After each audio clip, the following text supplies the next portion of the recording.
साथियों, जय हिंद। मैं टीएसआई आफाक खान, प्रभारी यातायात जनपद कन्नौज।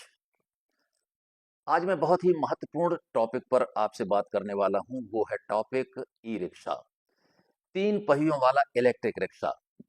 ई रिक्शा स्वरोजगार योजना के अंतर्गत लाया गया था ताकि गरीब परिवारों को सरकार सब्सिडी देकर रोजगार उपलब्ध करा सके, जिससे गरीब परिवार वाले अपने परिवार का आसानी से पालन पोषण कर सकें।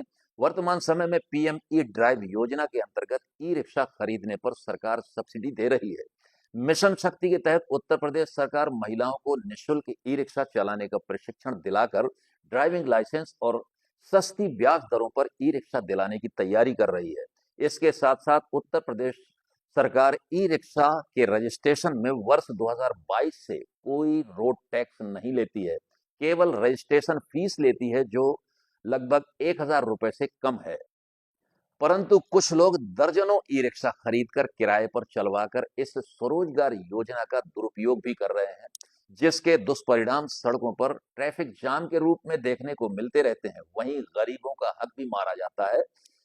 ई रिक्शा बैटरी प्रचालित यान है, जिससे सवारियों को भाड़े या पारिश्रमिक पर ढोने के लिए बनाया गया है।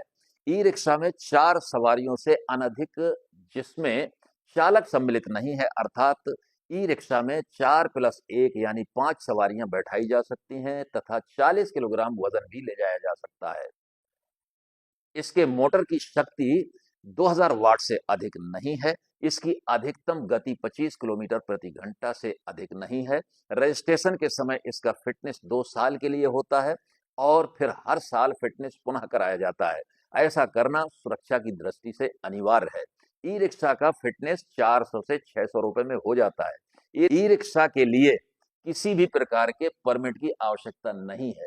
ई रिक्शा चलाने के लिए ड्राइविंग लाइसेंस की आवश्यकता पड़ती है, जिसके लिए राज्य सरकार द्वारा प्राधिकृत किसी भी मोटर ट्रेनिंग स्कूल से कम 10 दिवस का प्रशिक्षण प्रमाण पत्र लेना अनिवार्य होता है।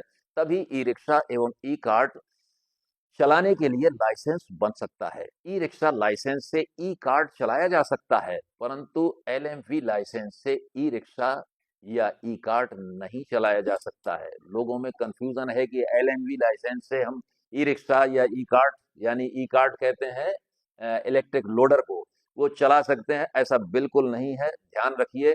इसके लिए लाइसेंस अलग से बनता है।